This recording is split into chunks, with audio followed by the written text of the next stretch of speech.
7 orang pengalasan Wineh Suka. Ramapati menjadi pati, serta pengangkatan 7 orang pengalasan Wineh Suka, yang terdiri dari Rakuti, Rasemi, Rawedeng, Rayuyu, Rabanyak, Rapangsa, dan Ratanja. Namun pelantikan dan pengangkatan itu, tidak semua orang menyambut gembira. Masih ada sekelompok kecil yang tersamar, tidak merelakan Majapahit diinjak-injak oleh manusia-manusia yang berhati culas dan penuh angkara.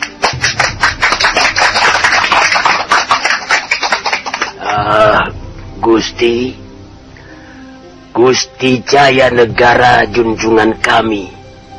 Bukan maksud hamba untuk dihargai dan dihormati, Gusti. Eyang Pati, apa yang hendak Eyang katakan? Dengan ditunjuknya mereka 7 orang bawahan Gusti, maka apa tidak sepantasnya kalau mereka itu perlu kita berikan suatu tanda? Maksud Eyang? Tanda yang bagaimana itu? Tanda bahwa pengangkatan dan pelantikan mereka akan jadi kenang-kenangan selama hidup mereka. Semoga hari yang bersejarah bagi mereka itu akan memberikan kebanggaan di hati mereka. Juga agar nama Gusti Jaya Negara senantiasa hidup bukan di hati pribadi mereka, melainkan akan dicatat dalam garis sejarah hidup keluarga mereka. Eyang Ramapati, mulai hari ini juga, jabatan Eyang tidak seperti hari-hari sebelumnya. Maka Eyang Pati yang sekarang sudah memegang jabatan baru. Jabatan yang punya kuasa hampir seperti saya, seperti Raja Majapahit. Maka kembali saya tanyakan pada Eyang, kenangan apa yang kira-kira sesuai dengan pelantikan mereka? Tak perlu mewah-mewah, Gusti. Yang sederhana saja. Katakan saja, Eyang. Gusti, biar saya tanyakan lebih dulu kepada para punggawa kerajaan. Kenapa mesti mereka? Karena mereka adalah bagian dari kita semua, Gusti. Dan agar mereka tetap menghormati dan menghargai para pejabat kerajaan. Baiklah, kalau itu memang Eyang anggap baik. Dengan izin Prabu Jaya Negara, Ramapati memberitahukan dengan nada perintah agar di senja itu segera dilaksanakan suatu pesta untuk menghormat para pejabat baru kerajaan Majapahit.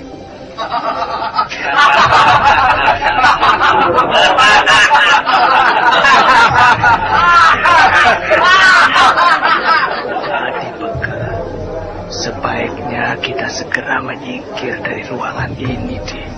Sudah dari tadi niat saya untuk meninggalkan Balai Paseban Agung ini.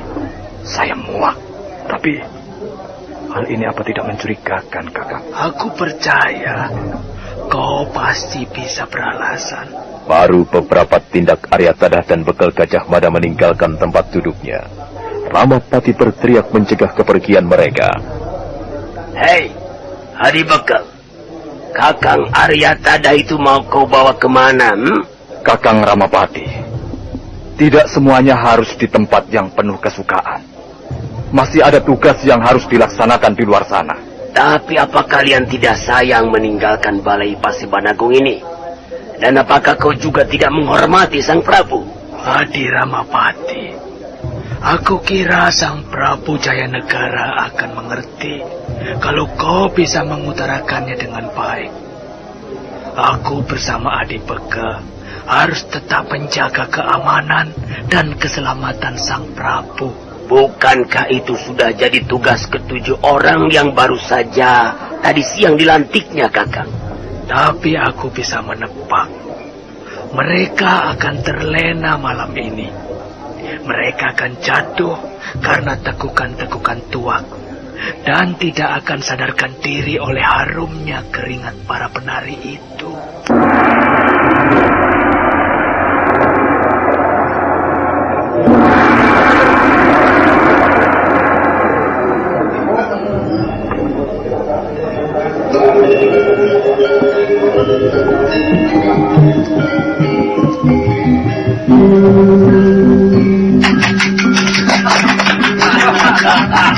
Gong tanda upacara kasukan telah bertalu. Ramapati terpaksa melepas Arya Tadah dan Sang Bekal, meskipun hatinya ragu. para penari mulai memenuhi bagian tengah ruangan dari Balai Paseban Agung dengan menebarkan senyum manis. Sabetan-sabetan selendang sampur yang dikibaskan oleh tangan-tangan gemulai bagaikan taburan kembang-kembang malam menyergap mata-mata jalang para tamu dan penggawa kerajaan. Sungguh malam itu mempesona bagi mereka yang mabuk kenikmatan. Tanpa disadari, dua pasang mata memandang dari kejauhan. Malam pertama yang menjanjikan kehancuran Adipeka. Betul Kakang. Sungguh sangat disayangkan. Sang Prabu Jayanegara tidak seperti ayahandanya. Dia hanya semata-mata mewarisi bangunan kerajaan yang bersifat bisa dipandang mata. Tapi dalam jiwanya, sama sekali tidak memiliki kemampuan sebagai pemimpin sebuah negeri yang besar. Sang Prabu tidak waspada. Baginya yang baik malah dihardik. Dan sebaliknya, bersahabat dengan yang jahat serta penjilat. Tapi baiklah Adipeka. Walaupun bagaimana, kita mesti melaksanakan kewajiban kita sebagai penggawa dan pengawal kerajaan yang kita cintai ini. Benar. Sebab masih ada kemungkinan musuh-musuh gelap yang bisa saja berkeliaran di sekitar kita. Mari Di, kita jalan sambil mewaspadai setiap gerak-gerik yang mencuri. Benar-benar malam yang dusta bagi Paman Pranayam, Kakang. Apakah karena dia telah berhasil dijodohkan dengan Ayuandira, Adi Kudamerta? Iya, itulah antara lain jawabannya. Apakah benar hanya sesederhana itu? Aku kira bukan itu saja alasannya. Paman Pranayam nampak sedih. Bukan karena dia tidak bisa melakukan malam pertamanya dengan mempelai wanitanya. Akan tetapi ada alasan lain yang lebih hakiki pada dirinya. Mungkin ada benarnya juga, kata Kakang. Tetapi aku tetap cenderung pada jawabanku itu. Dari malam pertama setelah dia berhasil menyanding Ayuandira, malam itu pula kekecewaan mulai menderanya. Paman Pranayam belum sempat melakukan kewajibannya sebagai seorang suami yang harus membahagiakan Ayu. Tapi ingat, dia itu bukan laki-laki biasa. Paman Pranayam seorang laki-laki gagah. Selain usianya yang sudah cukup matang, di dalam jiwa petualangannya menggelora suatu kesetiaan yang begitu besar. Iya. Bukan saja setia pada kehendak pribadi, namun dia lebih nampak kesetiaannya pada negara dan bangsa. Jadi kalau hanya semata-mata tidak berhasil membahagiakan Ayuandira, itu bukanlah alasannya yang tunggal. Tentu di sana dia punya alasan lain yang mampu menyembuhkan kekecewaan itu. Kalau begitu pendapatku tadi akan beralih pada Ayu, Kakang. Yang kecewa bukanlah Paman Pranayam, melainkan Ayuandira itu sendiri. Dia tak berhasil mendapatkan kebahagiaan sebagai pengantin wanita di pelaminannya. Untuk itu, aku juga tidak sependapat dengan pemikiran Adi Kudamerta. Dan kau tahu sendiri bukan? Kalau Ayu itu jiwanya masih kecil, kekanak-kanakan, dia cenderung cinta pada kehidupan lamanya. Tidak menyadari bahwa dirinya sekarang ini sudah jadi istri seorang pria. Iya. Itu memang benar, Kakang. Ayu senantiasa ingin tetap pulang pada pondok Nini Raga Runting. Itulah. Bukankah berarti bahwa Paman Pranayam di dalam menanggung kekecewaannya masih tetap memiliki jiwa besar? Dia masih memberikan kebebasan pada Ayu untuk tetap memiliki cinta pada kehidupan lamanya. Meskipun itu tidak seharusnya Ayu lakukan. Selain itu, Adi Kudamerta, Paman Pranayam sendiri di dalam hatinya yang sekarang ini, atau mulai malam pengantin itu, tumbuh suatu godaan yang mengharuskan dirinya memilih suatu pilihan. Pilihan? Ya. Pilihan yang bagaimana, Kakang? Kau ingat bukan? Malam pertama dia dinikahkan, di sini telah kedatangan utusan dari Paman Bekel. Dari situlah Paman Pranayam hatinya terbelah dua. Malam itu tentunya hatinya ragu untuk berbuat sesuatu. Keraguannya itu muncul karena di dalam dirinya ada dua pengabdian. Satu, pengabdian dirinya sebagai abdi setia pada Majapahit. Yang kedua, pengabdian dirinya pada wanita yang harus dibahagiakan. Iya, beralasan juga penjelasan Kakang.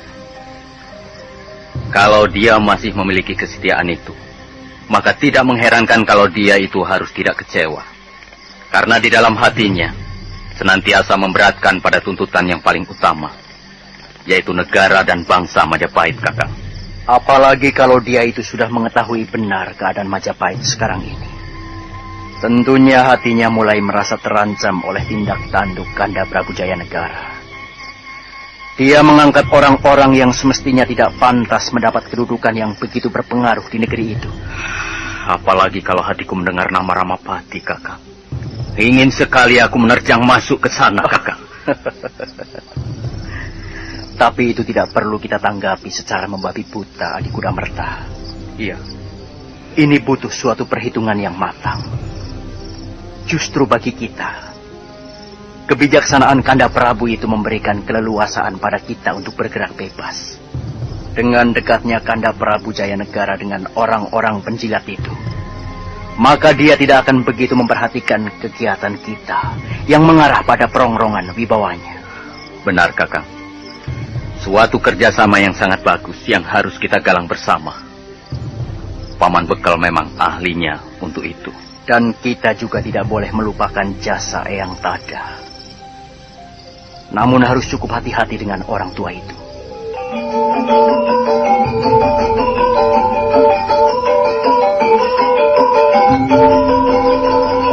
Walaupun pesta malam itu terselenggara di Majapahit secara gila-gilaan, para penggawa setia dan orang-orang penting Majapahit di Gunung Lejar tetap dalam kesepian yang hanya ditemani dengan senyapnya malam.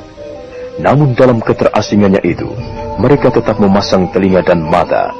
Mereka tetap waspada untuk bergerak pada waktu yang sangat tepat. Malam semakin larut. Majapahit, tepatnya di Balai Paseban Agung, suasana sudah semakin menjadi-jadi. Wajah para tamu merah padam karena pengaruh tuak yang sudah mengalir masuk ke tenggorokan dari hadirin yang lupa daratan. Nyai, Nyai, ayo, mana lagi tuung-tuung itu? Aku masih ingin menghabiskan semua minuman yang ada di guci-guci itu. Aku katakan tuung, bukan mangkuk-mangkuk itu. Aku mau tuungnya. Atau kalian memang sudah tak bisa menghargai aku lagi? Iya, kirim aku guci itu.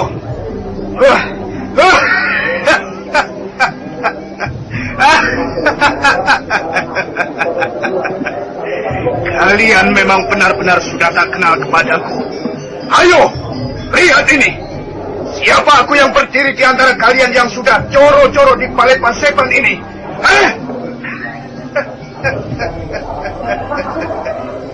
Kalian tidak tahu siapa orang yang bernama Kuti?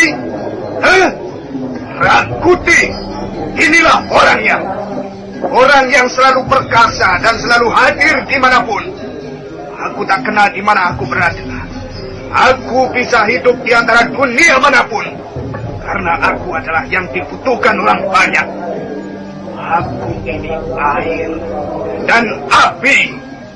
Dalam diriku, aku punya kumpulan segala air. Itu samudra, segala. Dan di dalam wadah inilah aku juga punya dahana. Api, tahu? Rakuti, kau ingat padaku? Apa? Kau musuh atau lawanku? Aku temanmu. Karibmu, sahabatmu. Apa? Siapa yang berani menyebutmu temanku?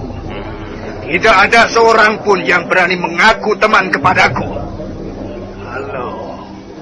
Kalau dia tidak bisa menunjukkan kekuatannya sebagai temanku. Aku Rasemi. Kita sama-sama telah diangkat oleh Sang Prabu Jadi 7 orang pengalasan Wineh Suka. Kau ingat itu, ha? Apa?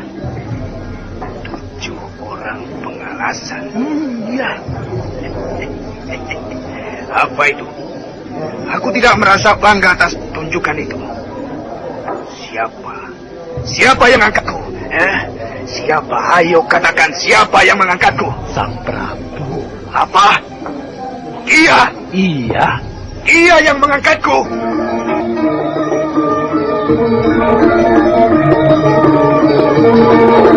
Rakuti sudah benar-benar terkena pengaruh tuak. Dia sudah benar-benar mabuk. Di dalam celotehnya, dia merasa ditangkapi setelah didekati oleh sahabatnya, Rasemi, yang berniat membawanya menyingkir dari tempatnya mengumbar nafsu. Tapi agaknya Rakuti semakin tersanjung dengan kehadiran sahabatnya itu. Dia malah nekat mau memamerkan sesuatu yang harusnya dia simpan sebagai pegangan dan kekuatannya. Ayolah Rakuti, sahabatku. Kau mesti istirahat. Besok kau harus sudah mulai bertugas. Tak ada yang berani memerintah aku. Tak ada orang yang berani menyuruh-nyuruh aku. Ingat Rakuti, sekarang ini kau bukan lagi Rakuti yang kemarin-kemarin. Kau sekarang adalah Rakuti yang sudah punya tugas dan kewajiban yang baru. Kau adalah salah satu anggota dari 7 orang pengalasan Wineh Suka. Kau ingat bukan? Apa? Aku ini orang dari 7 orang pengalasan Wineh Suka. Iya, apa kau lupa? Tidak. Aku tidak lupa. Tapi aku tidak pantas dengan hanya diangkat seperti itu saja, Rasmi. Aku mestinya bisa lebih dari itu. Belum waktunya, Rakuti. Suatu ketika kau dan kita semua pasti akan mendapatkan pangkat dan jabatan yang lebih dari sekarang ini. Asal kau mampu menunjukkan tugasmu dengan baik. Apa? Aku harus menunjukkan tugasku? Iya. Pada siapa aku harus menunjukkan tugas itu, Rasmi? Dan apa tugasku? Hah? Rakuti, sahabatku. Kau jangan memperlihatkan ketololanmu. Tunjukkan kelebihanmu sebagai seorang kesatria pilihan di Majapahit ini. Kita semua ini dipilih dan diangkat karena dianggap punya kelebihan daripada yang lain, Rakuti. Aku tahu dan mengerti kalau aku ini dipilih jadi orang penting di kerajaan Majapahit. Tapi tak satu manusia pun kuasa mempengaruhi hatiku untuk tunduk kepadanya. Karena sikap tunduk itu akan memperlemah daya dan kepribadian manusia, Rasmi. Ya, sudahlah Rakuti. Ayo kita pulang saja. Sebagai seorang anggota dari 7 orang pengalasan Wineh Suka, kau akan tidak dihargai oleh orang-orang di sekeliling kita malam ini. Hah?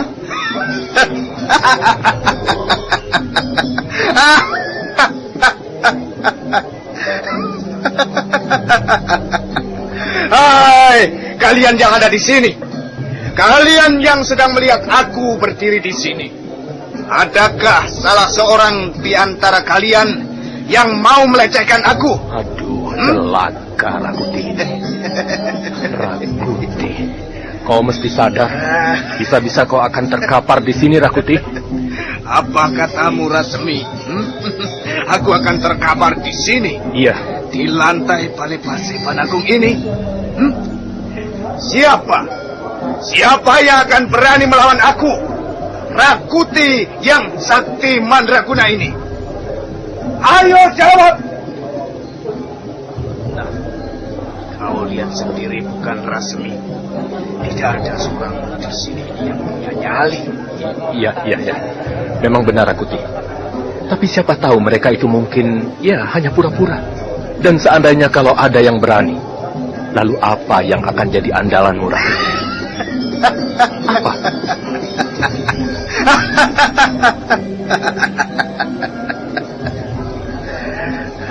Rasmi, kau menyaksikan kemampuanku. Kau tidak yakin lagi dengan kesaktianku? Iya, aku tahu kau punya andalan senjata yang selalu kau puja-puja itu. Kau tahu bukan? Kau tahu tombak andalanku? Iya. Tombak yang kesohor. Iya. Tombak yang punya nama tiada bandingannya di seluruh bumi Jawa Timur. Dialah Padmayoni, Rasmi. Iya, aku kenal senjata tombakmu itu. Bahkan mungkin bukan aku saja yang mengetahuinya, Rakuti. Tapi malam ini senjata itu tidak ada di tanganmu, bukan? Jadi maksudmu?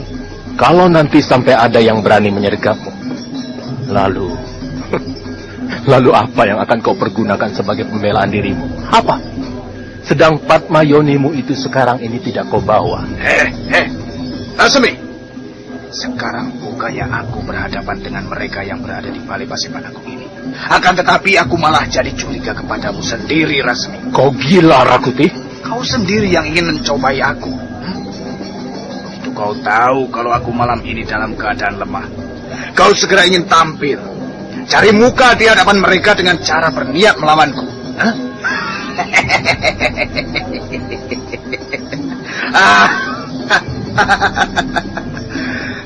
Begitu kau tahu aku mabuk dan Patmayoni sedang tidak berada di tanganku, kau berani mencoba menantangku.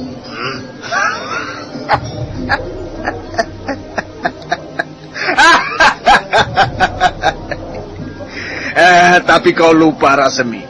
Kau lupa kalau aku ini masih punya sesuatu yang lain, yang tersembunyi selain tombak saktiku itu. Kau sadar akan hal itu, Rasmi? Semua orang tahu, pasti Rakuti malam ini ingin memamerkan ajian andalannya. Maka begitu Rakuti mulai dengan sikapnya untuk masuk ke sikap mata Aji, kedua matanya yang sayu karena pengaruh tuak mulai mengatup, dan mulutnya mulai mengucap ujung mantra.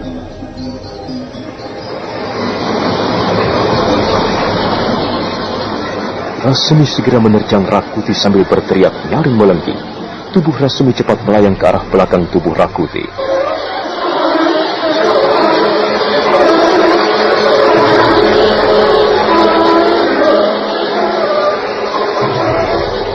Balai Paseban Agung yang malam itu masih penuh dengan orang yang keadaannya sudah mabuk. Melihat kejadian itu, mereka tak bisa berbuat apa-apa. Semua tertegun memandangi apa yang dilakukan Rasemi. Rakuti hanya sesaat mampu membuka matanya, tapi tak lama kemudian tubuhnya menjadi lemas, terkulai.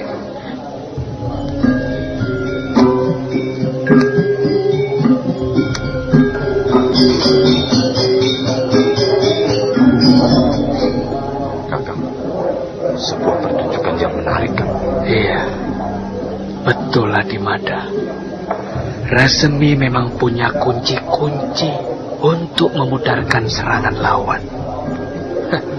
Sungguh tidak keliru. Sang Prabu Jayanegara memilih orang-orang semacam Rakuti dan Rasemi. Tapi semuanya itu berkat pendekatan Ramapati kepadanya. Kalau Majapahit ini tidak ada orang yang bernama Ramapati, mungkin Sang Prabu tidak akan mampu memilih orang-orang handal itu, Kang. Iya, cuma sayangnya Adipekal, mereka itu tidak memiliki kebenaran jiwa. Mereka hanya bisa hidup di antara orang-orang atau pemimpin yang berhati mursal, bejat, dan suka merusak sesuatu yang sudah baik. Agaknya betul juga, Kang. Kata orang bijak, kelompok elang tak mungkin hidup bersama dengan kelompok emprit. Iya, begitulah. Mereka licik, culas, dan pengecut. Sedang Sang Prabu Jayanegara sendiri, hidupnya tidak memiliki sifat seorang raja. Seorang raja harus memiliki sifat-sifat yang luas, bijaksana, dan pandai berpikir secara nalar. Tidak sempit dan tidak harus terburu-buru memutuskan sesuatu. Bagaikan samudra yang rela menampung sampah dan seluruh kotoran dunia. Akan tetapi, dia tetap menghasilkan sulingan air murni karena peristiwa penguapan oleh panasnya matahari. Tapi bagaimana dengan kita sendiri, Kakang? Adipekal, kita sendiri sekarang ini sedang mencari di mana samudra itu dan bagaimana samudra itu. Sekarang ini kita sedang mengikuti aliran air bengawan yang menuju ke sana. Masih keruh, warnanya pun masih merah karena pengaruh alam dan manusianya. kita masih belum mampu mempersembahkan sesuatu pada matahari untuk menghasilkan air yang murni. Persembahan kita masih banyak ditahan oleh alam dan makhluk hidup lainnya.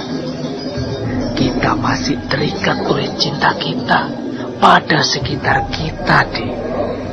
Iya. Kita masih terikat dengan rasa cinta kita pada alam dan makhluk di sekitar kita. Tapi bagaimana dengan Sang Prabu dan pengikut-pengikutnya, Kakang? Nampaknya mereka sudah berangkat dari cintanya pada alam serta makhluk sekitarnya.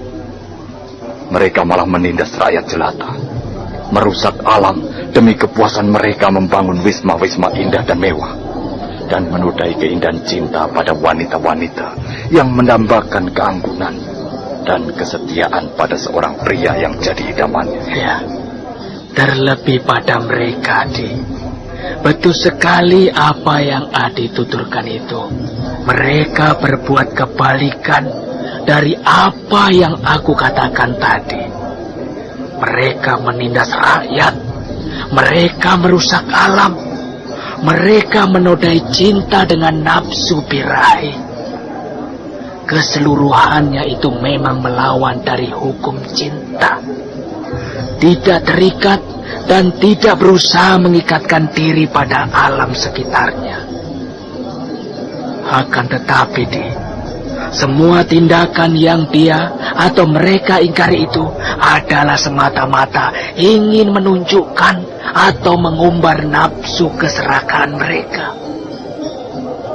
Coba Adi renungkan ini. Mereka menindas rakyat.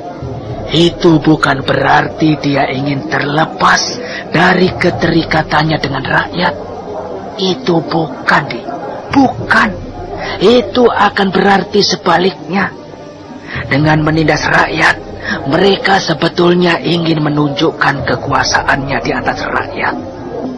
Dia ingin merampas hak rakyat demi kepentingan diri pribadi. Jadi itu sudah jelas, penindasan itu bukan berarti terlepas dari keterikatan itu. Begitu juga akan sama halnya dengan merusak alam dan mengumbar nafsu birahi. Karena itu, kembali lagi pada pertanyaan Adi Beka tadi. Bagaimana dengan kita itu? Nah, jawabnya, Adi, kita ini juga sedang mencari dengan berusaha mengingkari pemikiran kepentingan diri pribadi, Adi.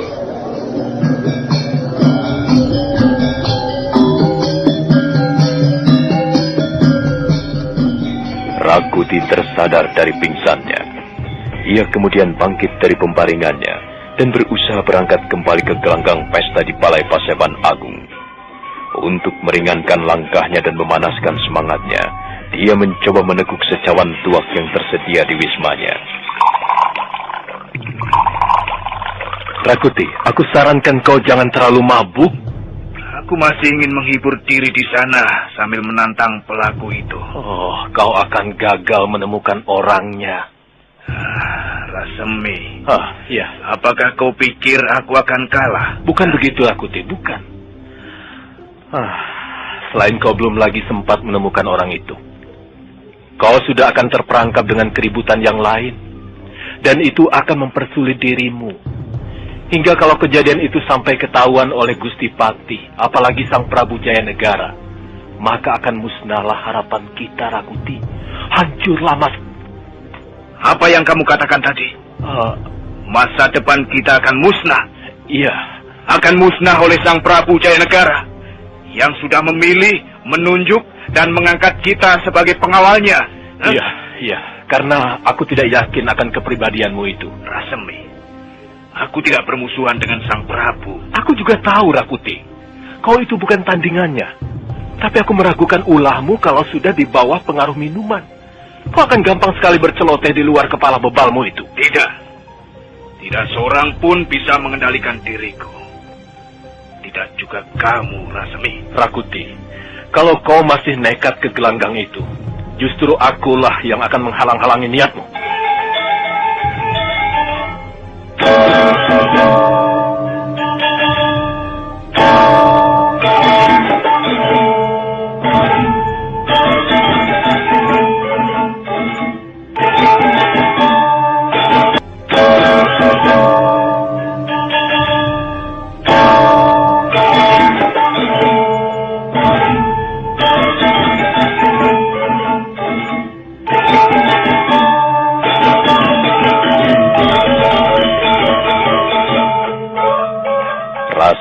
hanya tersenyum mendengar kesombongan Rakuti. Sementara Rakuti sudah mencapai puncak kemarahannya. Dia menendang bangku dupa yang di atasnya terletak sebuah pokor perunggu pembakar dupa. Ada apa kalian masuk tanpa kupanggil? Rakuti, ayo. Lakukan apa yang ingin kau kehendaki terhadapku. Lakukan. Supaya mereka tahu maksudmu yang sebenarnya. Bahwa seorang pengawal kepercayaan raja, tetapi sangat berbahaya bagi negerinya. Diam! Hai, prajurit! Ya kalian dari sini. Ini bukan tontonan.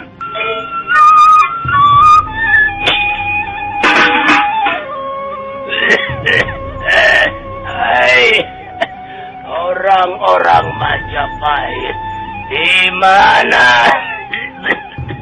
Di mana saja kalian, ha?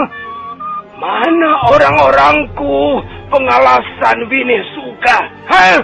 Oh, mana kesetiaan kalian? Hayo kemari, ambilkan aku cuak yang baru.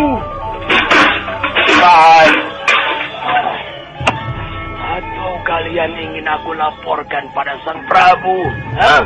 Kalau kalian itu memang orang-orang jahat, tak tahu dia untung, dan hanya mau hidup enak tanpa mau kerja keras. Nah, dasar anak-anak bodoh dan kurang ajar. Akan kuhajar kalian kalau tertangkap olehku. Di mana kalian? Akan ku cari kalian. Niaga goblok, naruh gamelan sembarangan. Ayo singkirkan. Benda ini dari hadapanku, singkirkan. Ayo.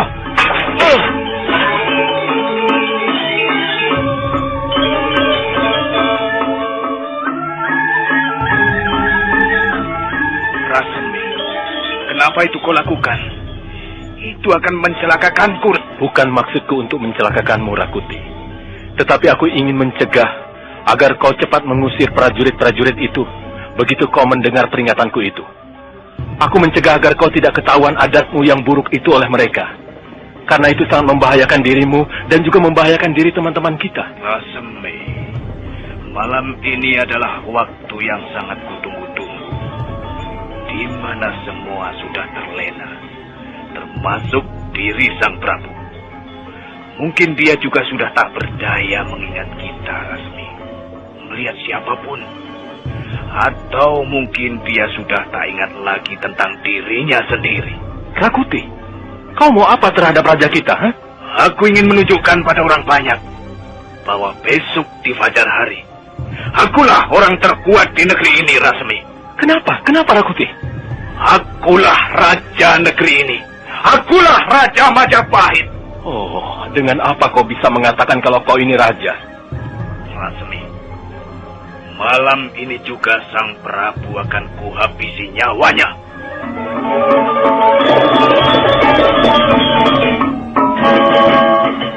Kau ngacau, sobat. Kau masih terpengaruh minuman keras. Tidak.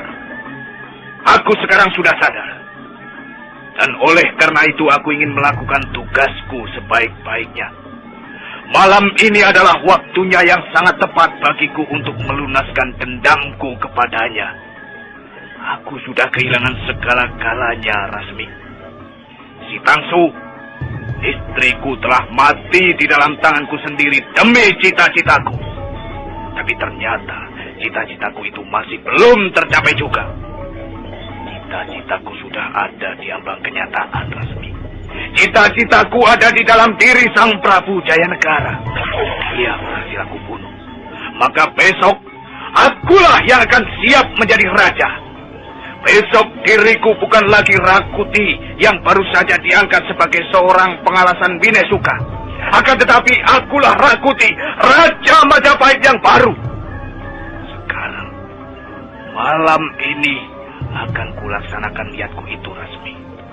Harus kulakukan. Rakuti sudah bangkit berdiri dan siap melangkahkan kakinya menuju keluar. Rasmi segera menghalanginya. Maka terjadilah salah paham di antara mereka. Rakuti, aku peringatkan. Jangan teruskan niatmu itu. Kau akan gagal, Rakuti. Kau belum mampu melaksanakan tugasmu itu. Kalau kau bercita-cita setinggi itu, kau masih butuh perjuangan yang sangat panjang. Bukan harus melalui tindakan bodohmu itu. Tiri Sang Prabu Jayanegara bukanlah tempat untuk menentukan cita-citamu itu, Rakuti. Rasemi, itu sudah jadi tekadku, Rasemi. Akulah yang akan menahanmu. Tapi kau tidak akan mampu menahanku. Aku akan bisa menguasaimu dan mengatasi orang-orang seperti kamu.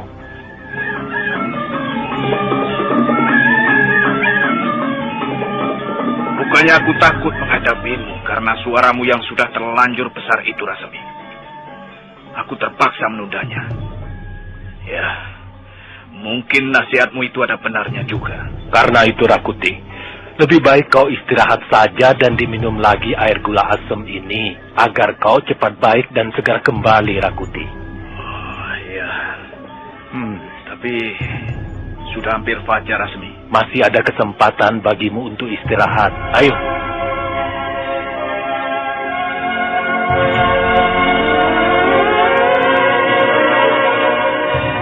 Buka pintu, Nyai! Buka pintu! Ayo! Buka pintu! Minta buka pintunya! Iya! Siapa ya? Ramapati! Siapa yang telah berani menyebut namaku tadi? Siapa yang menyebut namaku tidak dengan sebutan gelarku? Aku ini sudah jadi patih kerajaan Majapahit. Tangan kanan dari orang pertama yang menguasai kalian, tahu? Mau kalian aku hukum dan kupecah?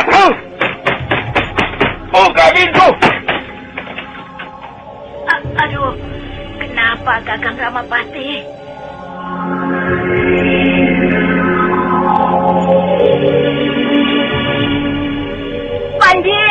Panji ketahuan!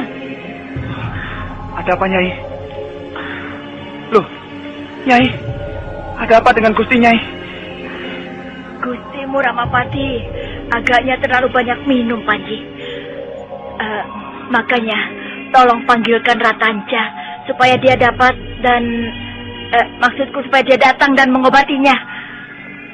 Hei, tunggu dulu, Panji dan kau juga, Nyai. Dengar kalian. Aku bawa berita bagus buat kalian. Ada apa, Kakang? Cita-citaku berhasil, Nyai. Sebentar lagi aku akan bisa jadi raja. Kenapa? Kenapa bisa secepat itu, Gusti? Nyai, sudah tahu bukan? Kemarin aku sudah berhasil dilantik jadi patih. Dan gelarku sekarang sudah jadi Gusti Patih Ramapati. Atau Patih Hamengkubumi Ramapati. Itu adalah jabatan yang paling tinggi sesudah raja, Nyai. Iya. Tapi sekarang Kakang mesti istirahat dulu. Panji saya suruh panggil Ratanca. Iya. Ratanca, iya. Ratanca, panggil dia. Sudah, Panji. Cepat panggil sana tabibnya itu. Baik, Nyai.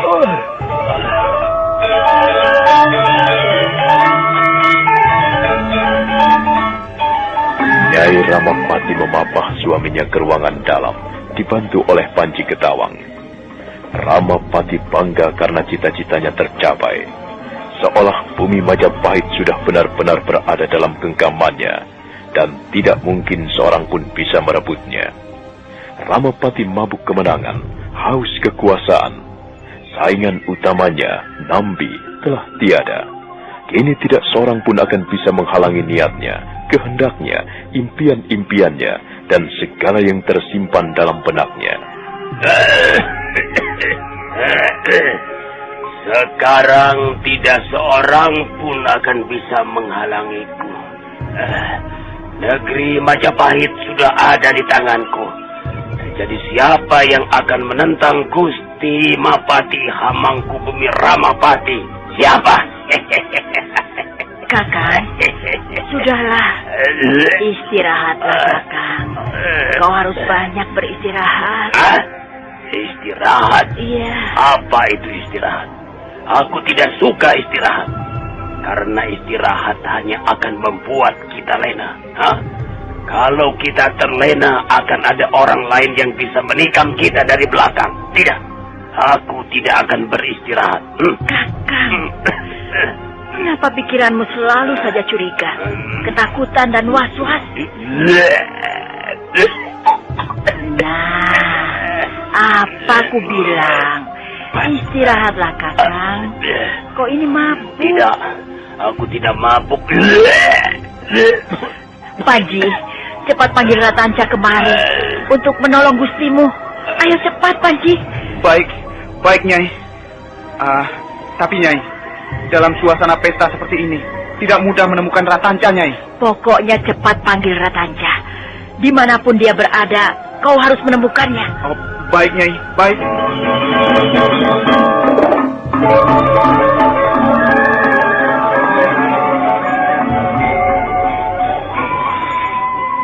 Kemana dia mencarinya?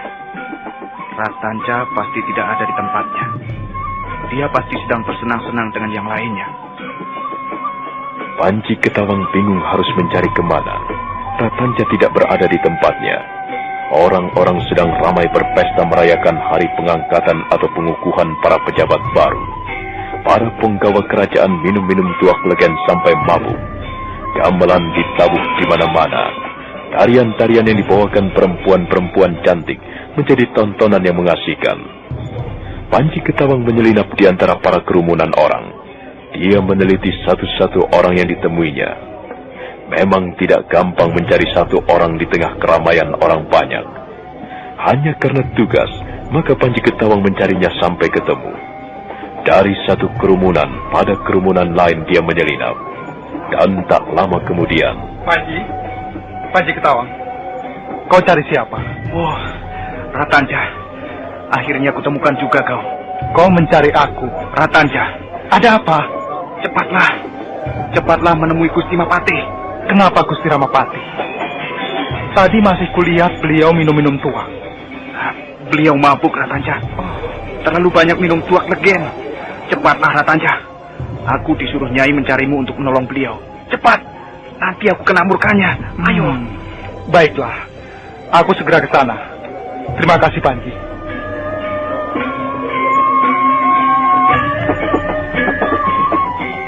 Ratanca segera berlari menuju istana kepatihan menemui Nyai Ramapati.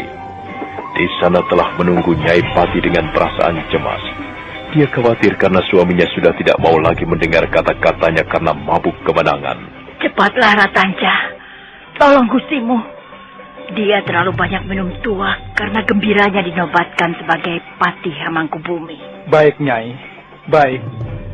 Tetapi untuk sementara ini, biarkan Gusti Patih istirahat di Pembaringan. Tidak lama tentu akan siuman kembali, Nyai. Setelah itu, baru beri Gusti Patih minum ramuan obat-obatan. Apa kau sudah siap membuat ramuannya? Tidak terlalu sulit, Nyai. Nyai, saya ke belakang dulu untuk membuat ramuan itu. Kerjakanlah, Ratanca. Dengan sigap, Ratanca ke belakang untuk menyiapkan ramuan obat-obatan. Nyai Pati menunggui suaminya di Pembaringan. Sementara Ramapati masih mengigau dengan omongan-omongannya tentang kebahagiaannya dinobatkan sebagai Pati Hamangkubumi Majapahit, orang kedua setelah Gusti Prabu Jayanegara. Nyai Ramapati hanya mengelus-elus dada sambil menggeleng-gelengkan kepala melihat suaminya. Tak lama kemudian, Ratanca masuk kembali sambil membawa ramuan obat-obatan yang telah selesai dibuatnya. Nyai. Aku di sini, Kakang, menungguimu. Oh iya, syukurlah. Aduh, syukurlah, Nyai. Aku di sini. Ku bantu Kakang duduk dari Pembaringan ini. Sekarang minumlah ramuan obat-obatan yang baru saja selesai dibuat oleh Ratanca, ya Kakang. Ratanca. Mana Ratanca? Ratanca. Mana Ratanca?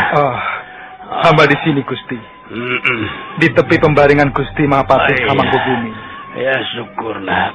Bagus, bagus. Kau jangan kemana-mana. Kau tidak boleh pergi kemana-mana, Ratanja. Kau harus selalu bersamaku. Harus selalu memperhatikan kesehatanku. Sendiko, Gusti Mahapati. Kau sendiri harus menjaga kesehatanmu, Kakang. Ingat, usiamu sudah tidak tergolong muda lagi.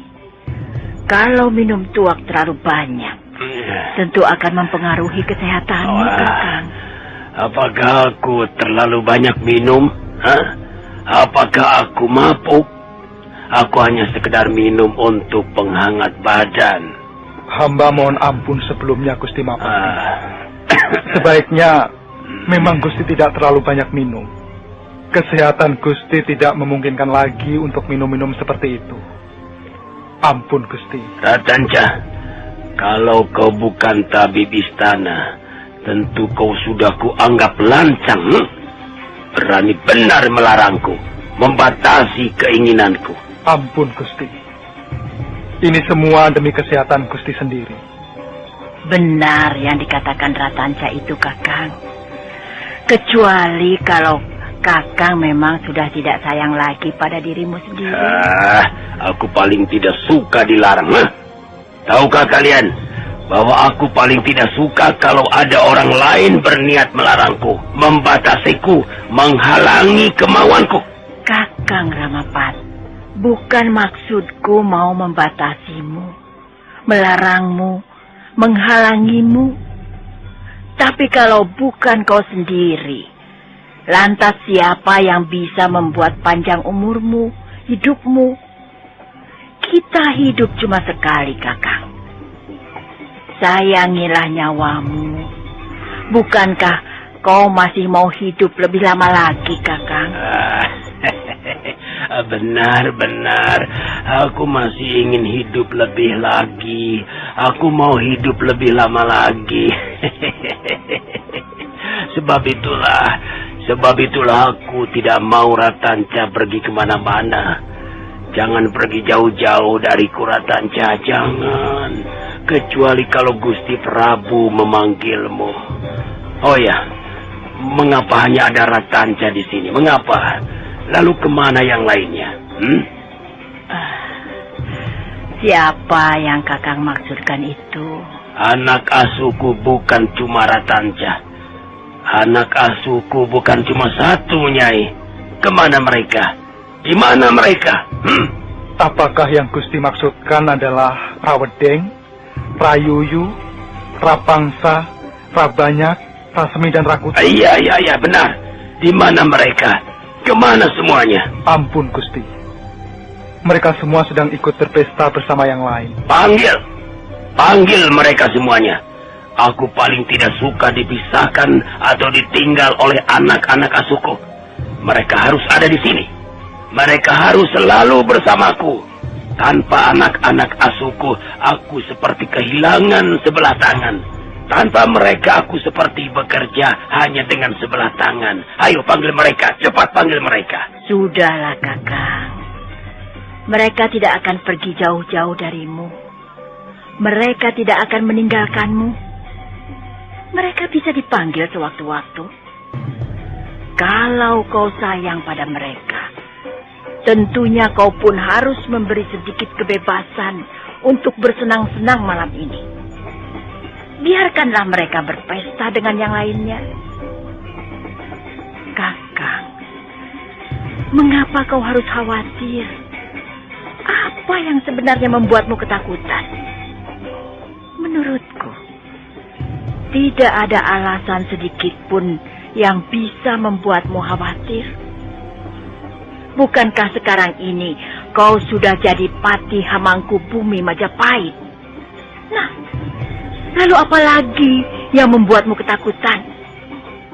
Kau orang kedua setelah Gusti Prabu Jayanegara di negeri ini. Iya, aku orang kedua setelah Gusti Prabu.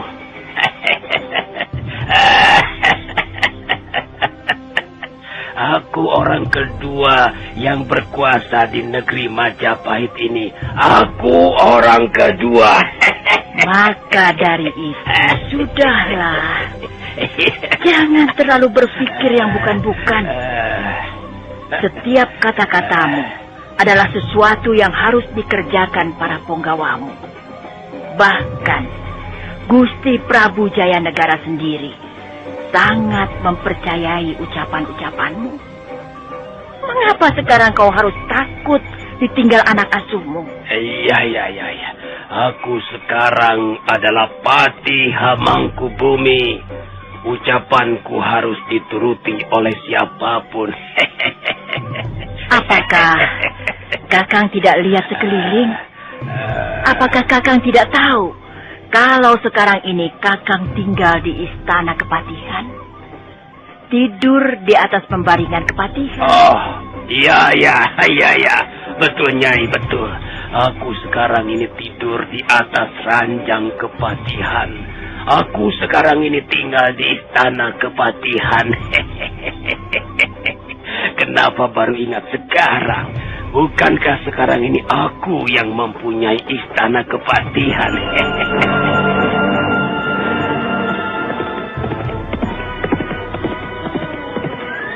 Hei, kau lihat siapa yang datang itu? Sepertinya bukan orang kita, bukan prajurit Majapahit. Betul, dia memang bukan orang kita. Ayo kita cegat dan tanya dia. Hei, siapa kau? Dan dari mana kau? Cepat jawab seperlunya. Tidak usah bertele-tele. Aku seorang Kanuruhan.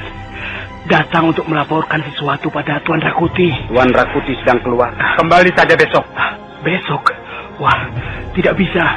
Ini penting sekali dan harus cepatnya aku laporkan pada beliau. Iya, tetapi Tuan Rakuti sedang tidak di tempat. Kalau begitu, bawa aku menghadap Tuan Rasmi. Ya. Sepertinya memang penting sekali. Ayo antarkan dia menghadap Tuan Rasmi. Ya, benar Kakang. Melihat gelagatnya, sepertinya berita yang akan disampaikannya sangat penting. Baiklah, mudah-mudahan Tuan Rasmi berkenan menerima. Nah, sekarang ikutilah temanku itu untuk menghadap Tuan Rasmi. Iya. Ayo, jangan berdiri saja di situ. Iya. Ikutlah aku. Iya, baik. Terima kasih. Dua prajurit itu berbagi tugas. Seorang tetap menjaga pintu Gapura Wisma. Seorang lagi pergi membawa Kanuruhan itu menghadap Rasmi. Kanuruhan semacam seorang telik sandi atau mata-mata yang memang bertugas memata-matai keadaan. Dan jika terjadi sesuatu, harus segera melaporkan tugasnya. Ampun Tuanku Rasmi. Hamba datang menghadap tanpa dipanggil. Ada apa prajurit? Seorang Kahan ingin melapor sesuatu pada tuanku. Panggil dia. Dan kau boleh kembali pada tugasmu. Prajurit pengawal pintu Gapura Wisma segera beranjak untuk memanggil Kanuruhan. Setelah Kanuruhan pergi menghadap Rasmi, maka prajurit kembali pada tugasnya menjaga pintu Gapura Wisma. Prajuritku mengatakan kau adalah seorang Kanuruhan yang ingin menyampaikan laporan penting. Nah, sekarang katakanlah, ada apa? Ampun Tuan Rasmi. Ya. Saya seorang Kanuruhan yang ditempatkan di batas kota Raja Majapahit. Tepatnya 13 pal jaraknya dari kota Raja. Iya. Ada apa di sana? Di sekitar desa Japan, 13 pal dari sini, telah terjadi kerusuhan tuanku.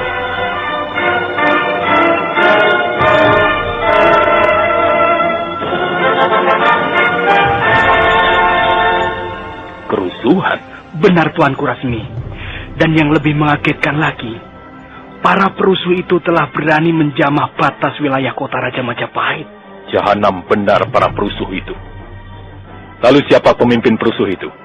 Sementara ini, ada dugaan bahwa pemimpin mereka erat kaitannya dengan orang-orang Lamajang. Orang-orang Lamajang? Oh, berani benar mereka. Bukankah mereka telah cerai-berai oleh gempuran prajurit-prajurit kita? Benar tuanku. Tetapi mereka adalah para pelarian dari Lamajang. Mereka membentuk barisan sakit hati yang kemudian melakukan pengacauan-pengacauan di sekitar desa Japan. Karena sudah berani menjamah batas wilayah kota raja, maka sebaiknya harus segera diadakan tindakan untuk mengatasinya, tuanku. Jumlah mereka cukup banyak. Tindakan-tindakannya cukup brutal. Desa Japan nyaris dikuasai. Baiklah. Terima kasih atas laporanmu. Dan segeralah kembali pada tugasmu memata-matai daerah itu. Aku akan membicarakan ini dengan kawan-kawanku, pengalasan Winesuka, sebelum kulaporkan pada Gusti Prabu. Dan cepatlah kembali ke daerah itu. Laporkan segera kalau ada perkembangan-perkembangan yang bersifat mendadak atau gawat. Baik, Tuanku Rasmi. Saya mohon diri. Ya, pergilah. Laksanakan tugasmu sebaik-baiknya. Dengan sikap Kanuruhan itu meninggalkan Wisma untuk kembali memata-matai desa Japan dan sekitarnya. Sementara Rasmi masih berdiri mematung sambil berpikir langkah-langkah apa yang pertama harus dilakukannya. Laporan yang baru saja diterimanya jelas merupakan tantangan yang harus dihadapi. Tugas awal setelah dirinya diangkat atau dikukuhkan sebagai pengalasan Winesuka. Mau tidak mau, tugas awal ini mesti diselesaikannya sebaik mungkin. Inilah tugas pertama setelah aku dan kawan-kawan diangkat sebagai pengalasan Winesuka. Dan inilah tantangan yang harus diselesaikan sebaik mungkin, agar Gusti Prabu Jayanegara semakin percaya.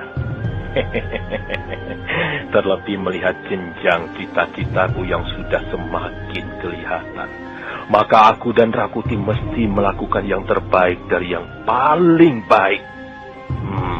Baiklah, sebelum ku sampaikan laporan ini ke hadapan Gusti Prabu, sebaiknya ku adakan pertemuan dengan keenam pengalasan Winesuka. Rasmi merasa disambar petir di siang hari ketika mendengar laporan seorang Kanuruhan yang mengatakan bahwa di desa Japan, 13 pal jauhnya dari sebelah utara kota Raja Majapahit, telah terjadi kerusuhan. Nah, saudara pendengar, bagaimanakah kisah selanjutnya? Silakan menunggu seri berikutnya. Sampai jumpa.